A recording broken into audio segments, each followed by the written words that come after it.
Female reproductive system.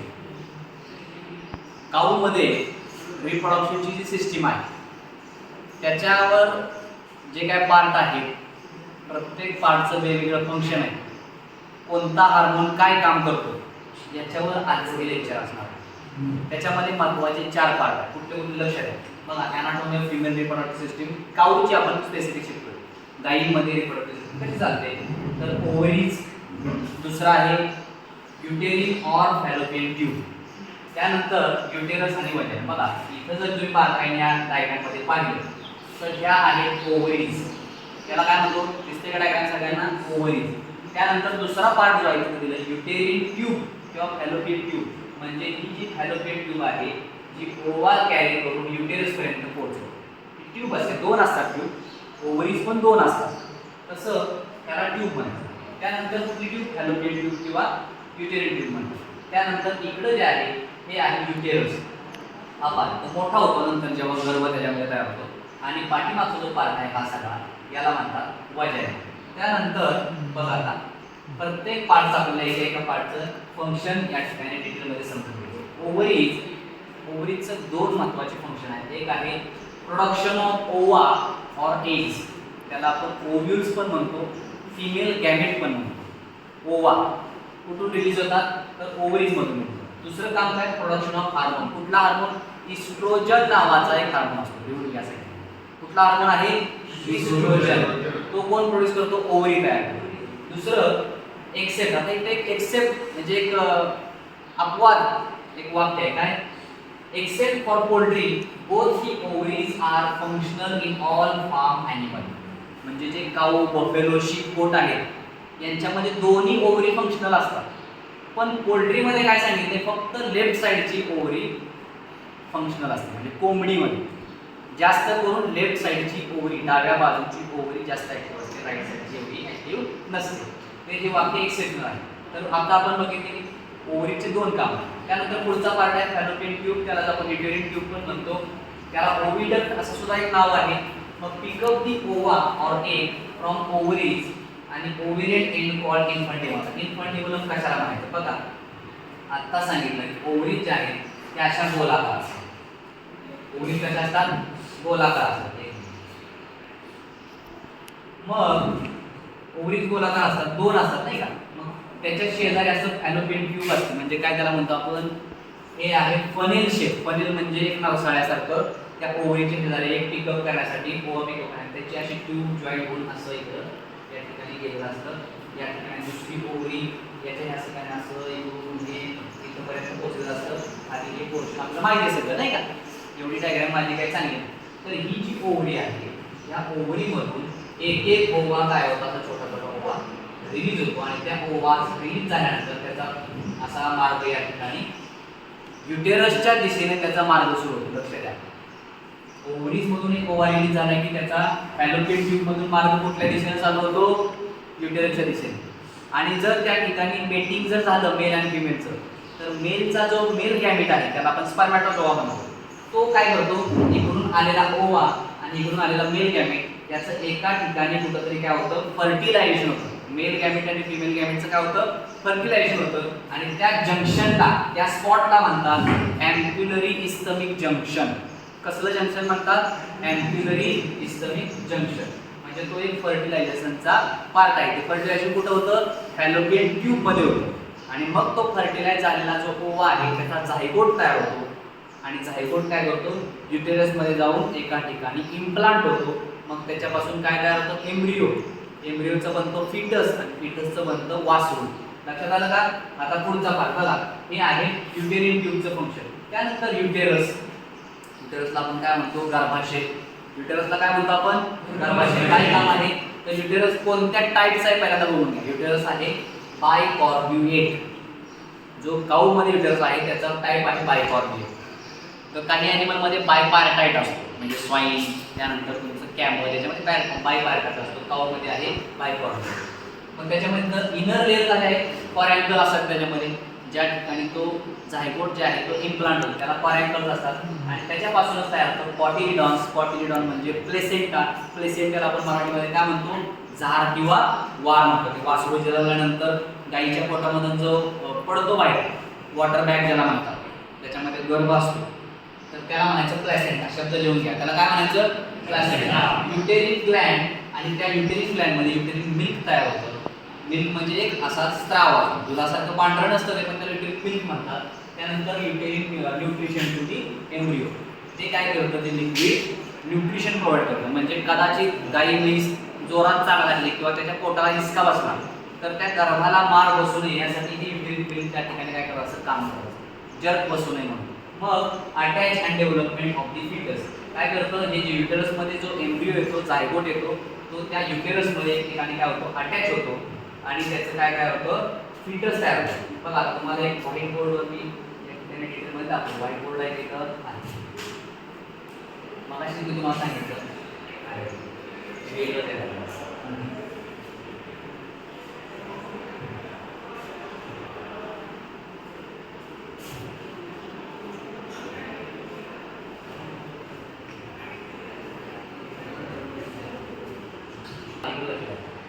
मगाशी मी सांगितलं की एक ओव्हरी आहे, एक ओव्हरी आहे. इथं फॅलोपियन ट्यूब हे इन्फंटिबुलम आहे, फनेल शेप असं.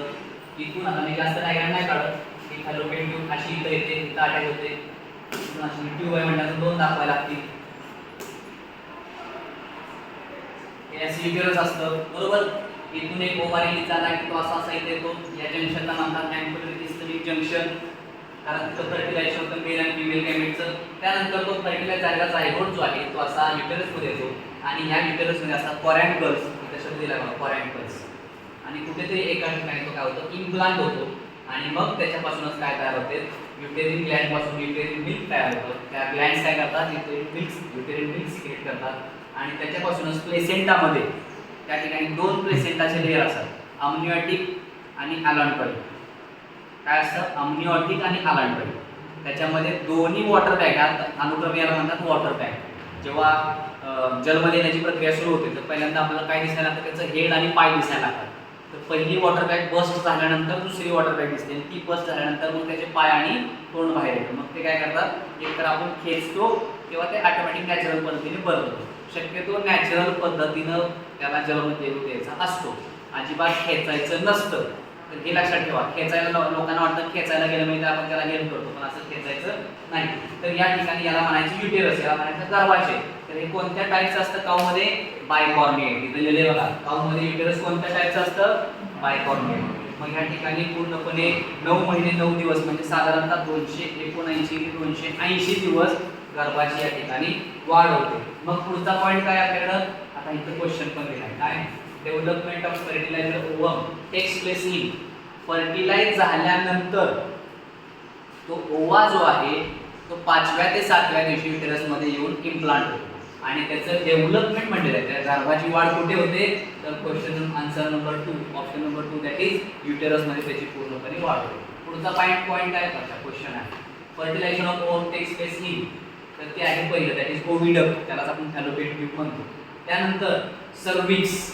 मग अशी चित्रामध्ये तुम्हाला सर्व्हिक्स दाखवायचं राहून गेलं, ते पटकन दाखवा. बघा इथं जी डायग्राम आहे त्याला सर्व्हिक्स म्हणजे नेक ऑफ दी वर्म असं म्हणतात. हे जे दिसतंय या ठिकाणी दिलेल्या डायग्राममध्ये याला म्हणतात सर्व्हिक्स. बघा हे पान दाखवायचे. सर्व्हिक्स म्हणजे काय? हे जे युटेरस आहे त्या युटेरसचं एक गेट आहे. गेट म्हणण्यापेक्षा मान आहे. नेक ऑफ दी वर्म असं म्हणतात. वर्म म्हणजे काय? WOMB. वर्म म्हणजे युटेरस. या युटेरसची काय आहे ती? नेक. नेक म्हणजे मान आहे. काय आहे? मान. कशाला म्हणतात? या सर्व्हिक्सला म्हणतात. सर्व्हिक्सचं काम काय? ते क्लोज आणि ओपन असतं. कधी? जेव्हा जनावर गाभण असतं, ॲनिमल जेव्हा प्रेग्नेंट असतं तेव्हा ते सर्व्हिक्स टाईटली क्लोज असतं, बंद असतं. आणि जेव्हा जनावर गाभण नाही, त्याच्यामध्ये हीट पिरियड वगैरे चालू आहे, त्यावेळेस ते सर्व्हिक्स ओपन असतं. म्हणजे त्यावेळेसच फक्त काय होऊ शकतं? त्या ठिकाणी मेटिंग होऊ शकतं. मग हे सर्व्हिक्स जे आहे ते काय करतं? एक चांगलं प्रोटेक्शनचं काम करतं. ज्या ठिकाणी कोणतीही neck of the worm closed during pregnancy. आत्ताच मी सांगितलं, जेव्हा जनावर गाभण असतं तेव्हा प्रेग्नन्सीला बंद असतं. आणि अनइस्ट्रस म्हणजे जेव्हा इस्ट्रस नाही तेव्हा ते बंद असतं. रिलॅक्स्ड ड्युरिंग इस्ट्रस आणि पार्च्युलेशन, जेव्हा पिलाला जन्म द्यायचा आहे त्यावेळेस ते सर्व्हिक्स काय असतं? ओपन असतं. त्यानंतर हे 2 महत्त्वाचे हार्मोन आहेत. एक आहे मेलमधले, फिमेलमधले. याच्यानंतर हा पॉईंट संपतो. हार्मोन कुठला आहे? मेल हार्मोन आहे टेस्टोस्टेरॉन नावाचा. मगाशीच त्याचं फंक्शन सांगितलं. टेस्टोस्टेरॉनचं काम काय, मेंटेन मेल बिहेवियर, म्हणजे जे काय बैल आहे त्या बैलाचा एक स्पेसिफिक बिहेवियर असतो. त्याला बांधल्यानंतर तो जमीन उकरतो किंवा आवाज त्याचा वेगळा असतो, गाईपेक्षा बैलाचा आवाज वेगळा असतो नाही, तर तो या हार्मोनमुळे असतो. तसं पुरुषाचा आवाज वेगळा असतो. तुम्ही लहान असताना तुमचा आवाज लहान असा वेगळा होता, पण ठराविक वर्षानंतर तुमचा कंठ फुटतो आणि आवाज कसा होतो, जाड आवाज होतो, बरोबर नाही, जाड आवाज. आता तुमचा जसा आवाज आहे एकदम बेकार घाण आवाज आहे, मधुरता गेली आवाज तुमच्या माझ्या आवाजात. तसं तो कुठला हार्मोन आहे, टेस्टोस्टेरॉन नावाचा हार्मोन आहे. तो मेल बिहेवियर म्हणतात. मग तो सेमिनिफरस ट्यूबमध्ये जे काही सर्टोनी सेल आहे, स्पर्मदल सेल आहे आणि लेडिक सेल, लेडिक सेलचं दुसरं नाव आहे इंटरस्टिशियल सेल. ती इंटरस्टिशियल सेल जे आहे तो हार्मोन प्रोड्यूस करत असतो. फिमेलमध्ये महत्त्वाचे 3 हार्मोन या ठिकाणी दिले आहेत, 4 दिले, सॉरी कुठले कुठले, एक आहे इस्ट्रोजन, हा सगळ्यात महत्त्वाचा हार्मोन आहे. काय करतो, maintain female behaviour and estrus cycle. Estrus सायकलचं आपलं एक लेक्चर घ्यायचं, तर ते इस्ट्रस सायकल आणि मेंटेन फिमेल बिहेवियर जो आहे तो या हार्मोनवर. दुसरा आहे प्रोजेस्टेरॉन, हा फार महत्त्वाचा हार्मोन आहे. काय त्याचं काम आहे, sustain pregnancy and inhibit the new follicle development. म्हणजे कॉर्पस ल्युटियम नावाचा एक पार्ट असतो ओव्हरीमध्ये, तो कधी होतो, जेव्हा ओव्हा रिलीज झाल्यानंतर कॉर्पस ल्युटियम तयार होतो. आणि हा कॉर्पस ल्युटियम सीएल तो काय करतो, प्रोजेस्टेरॉन नावाचा हार्मोन सिक्रेट करतो. कोण सिक्रेट करतो प्रोजेस्टेरॉन, कॉर्पस ल्युटियम. मग हा कॉर्पस ल्युटियम काय करतो, सस्टेन प्रेग्नन्सी, म्हणजे प्रेग्नन्सी 9 महिने 9 दिवस गायीमध्ये हा प्रोजेस्टेरॉन हार्मोन काय करतो, प्रेग्नन्सी मेंटेन करतो. आणि त्याच्यामुळं प्रेग्नेंट ॲनिमल दुसऱ्या इस्ट्रस सायकलला शो करत नाही. म्हणजे आपण असं म्हणतो की गाभण झाल्यानंतर जनावराला इस्ट्रस सायकल का येत नाही, तर या हार्मोनमुळे. एकदा जनावर प्रेग्नेंट झालं की त्या ठिकाणी दुसरी इस्ट्रस सायकल का येत नाही, तर हा हार्मोन असतो. आणि हा हार्मोन कशामुळे असतो, कॉर्पस ल्युटियममुळे असतो. लक्षात येते का. त्यानंतर तिसरा हार्मोन आहे रिलॅक्सिंग. जसं त्याचं नावच आहे रिलॅक्स, काय करणे, रिलॅक्स करणे. जेव्हा जनावराची पूर्णपणे वाढ होते पोटामध्ये त्या वासराची, आणि तेव्हा जन्म देण्याचा जेव्हा कालावधी येतो, तेव्हा त्याचं जे काही रिप्रोडक्टिव्ह ऑर्गन आहेत ते कसे झाले पाहिजेत, वाईड ओपन झाले पाहिजेत, रिलॅक्स झाले पाहिजेत. आणि त्यावेळेला ते एवढं मोठं 40-50 किलोचं वासरू बाहेर यायला पाहिजे नाही पोटातून. मग त्यासाठी त्याचे जे रिप्रोडक्टिव्ह ऑर्गन आहेत ते रिलॅक्स होण्यासाठी या रिलॅक्सिंग हार्मोनचं काम असतं. त्याला म्हणतो आपण slackening of bones at the time of parturition. म्हणजे जन्म देण्याच्या वेळेस ते रिप्रोडक्टिव्ह ऑर्गन एकदम सॉफ्ट झाले पाहिजेत, रिलॅक्स झाले पाहिजेत, त्यावेळेस हा हार्मोन रिलीज होतो. तो रिलीज होतो प्लेसेंटामधून. त्यानंतर चौथा हार्मोन आहे ऑक्सिटॉसिन. या ऑक्सिटॉसिन हार्मोनचं काम आहे causes of milk let down. आणि याचं एक महत्त्वाचं काम आहे, ते साहेब ह्या नोट्समध्ये आपण व्यवस्थित मेन्शन केलं नाही कारण तुम्हाला एकदम बेसिक आहे. त्याला म्हणतो आपण युटेरिन कॉन्ट्रॅक्शन. म्हणजे पार्च्युरेशनची प्रोसेस स्टार्ट होण्यासाठी, सुरू होण्यासाठी जो हार्मोन रिस्पॉन्सिबल आहे त्याचं नाव आहे ऑक्सिटॉसिन. तसं त्याचं दुसरं महत्त्वाचं काम आहे causes let down of milk. दूध काढण्यासाठी जो हार्मोन रिस्पॉन्सिबल आहे त्याचं नाव आहे ऑक्सिटॉसिन. आणि मिल्क होल्डिंगसाठी एक हार्मोन आहे. म्हणजे तुम्ही धार काढताय जनावराची आणि अचानक कोणीतरी जनावराला मारलं किंवा मोठ्यानं काहीतरी ओरडलं किंवा जनावर घाबरलं, तर जनावर काय करतं, पाना चोरतं. काय करतं, पाना चोरतं, दूध होल्ड करतं. तर त्यासाठी कुठला हार्मोन लागतो त्याचं नाव तुम्ही कमेंटमध्ये या ठिकाणी द्यायचं आहे, कमेंटमध्ये तुम्ही सांगायचं. लक्षात येईल तुमच्या काय, लक्षात आले का तो हार्मोन कोणता आहे किंवा जनावर घाबरल्यानंतर दूध होल्ड करतं, तर मिल्क होल्डिंगचा हार्मोन कोणता आहे ते कमेंटमध्ये सगळ्यांनी उत्तर त्या ठिकाणी द्यायचं आहे. Events of reproduction. आता शेवटची स्लाइड आहे, लिहून घ्या. प्युबर्टी. प्युबर्टी म्हणजे जनावर पूर्णपणे परिपक्व होणे, ॲडल्ट असणे. आणि at the age which reproductive organs become functional, किंवा त्याचं काम सुरू होतं, त्याला म्हणायचं प्युबर्टी. फर्टिलायझेशन म्हणजे काय, successful union of male and female gamete, त्यालाच म्हणायचं फर्टिलायझेशन. म्हणजे मेल आणि फिमेलच्या गॅमेटचं फर्टिलायझेशन म्हणून. गेस्टेशन म्हणजे पूर्णपणे गर्भधारणेचा कालावधी. काऊमध्ये आहे 9 महिने 9 दिवस, बफेलोमध्ये आहे 10 महिने 10 दिवस.